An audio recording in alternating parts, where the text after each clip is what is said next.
Hello again, everybody.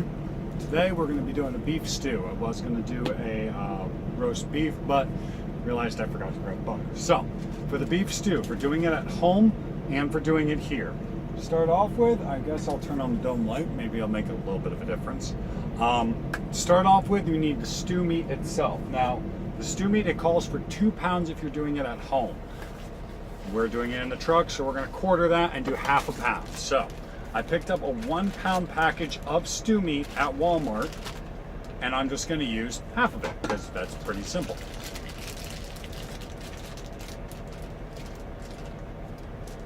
So that's right about half of it.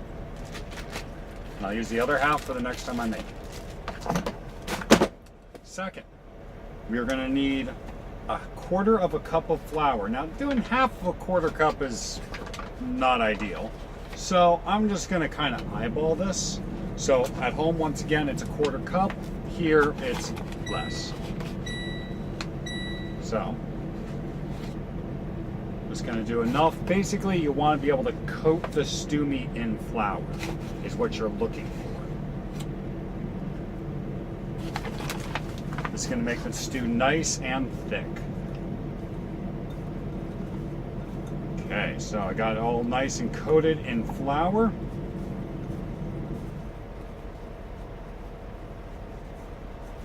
Now, if you're doing this at home, you want to combine salt and pepper as well with the flour and then coat it that way.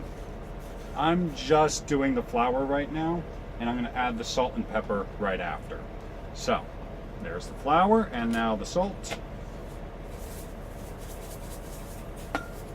Now, salt and pepper is half a teaspoon of each. So, with us, it's basically just going to be a pinch.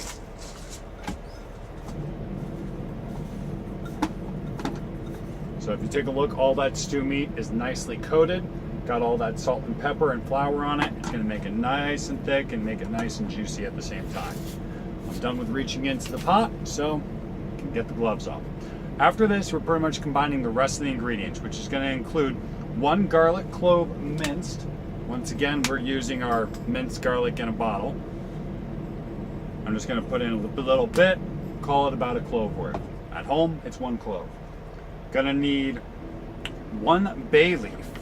Now, the bay leaf itself, you really don't, quarter this. You're pretty much going to use 1 bay leaf no matter what you do with this. So I'm just going to be adding 1 whole bay leaf and call it good. If I can find one that's kind of small, I'll do it that way, but otherwise, that's a small one.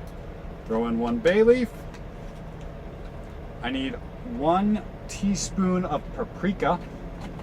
So I got my paprika that I've used previously, and pretty much a pinch. 1 onion chopped. And also there's going to be 1 stalk of celery. So I did a 1/4 of an onion. What I did is actually cut an onion in half, chop that up, and put the other half of it in my cooler for overnight. I'll cook the other half with the next one tomorrow. Or you can use it with any other recipe. I also got a 1/4 stalk of celery. 3 potatoes diced and 4 carrots sliced. So I got my diced potatoes actually from Walmart in the can. I'm going to do half a can, about, maybe a little bit less, of half a can of the potatoes and half a can of the carrots.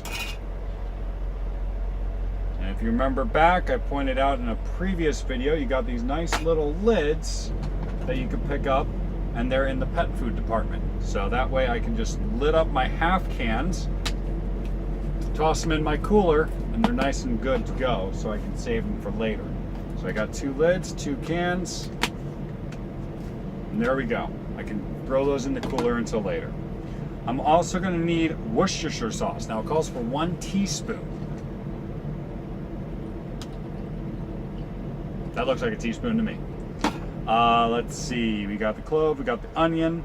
Now all we need now is beef broth. Now I picked up this concentrated beef broth stuff. I don't know how good it is, but you can always pick up whatever you want for the beef broth. So if you're doing it at home, it's 1.5 cups of beef broth. This is concentrated, so I have to add water to it. So I'm gonna do just a little bit of a squirt of beef broth and then add a bunch of water to it. Now you're gonna need water for this anyway. Normally the beef broth provides the water, but this is fine. And that is it. It's got it all together. Now I'm gonna throw another glove back on because I don't really have a serving spoon or something like that, but I'm gonna mix this all together and then just throw it into the slow cooker. Now, if you're doing it at home, if you're on low, it'll take 6 to 8 hours. On high, 3 to 4. All mixed in there nicely. Oh, there is one thing I forgot. I like mushrooms. You don't need to add this, but for me, it is a preference thing. I like mushrooms in my beef stew.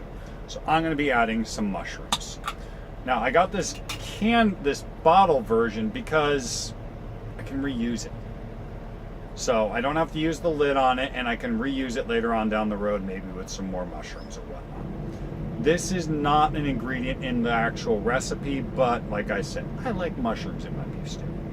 So I added half of one of this little jar of mushrooms. You can also get the little cans or whatever you prefer, and just add that in there.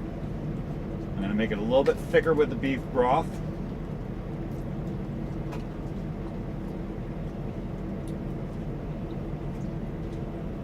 And that is it. That is all she wrote. Once again, glove back off and throw it in the slow cooker. So like I said, you're gonna do it in the truck. It's basically the same as having it set on high. So you're gonna do it for 3 to 4 hours. I know I'm stopping in the next 3 to 4 hours, so mix it up now, throw it on the slow cooker, and you're good to go. And I will talk to you guys next time. Any questions or whatnot, let me know. Send me messages of what you would like to see, and I'll see you next time.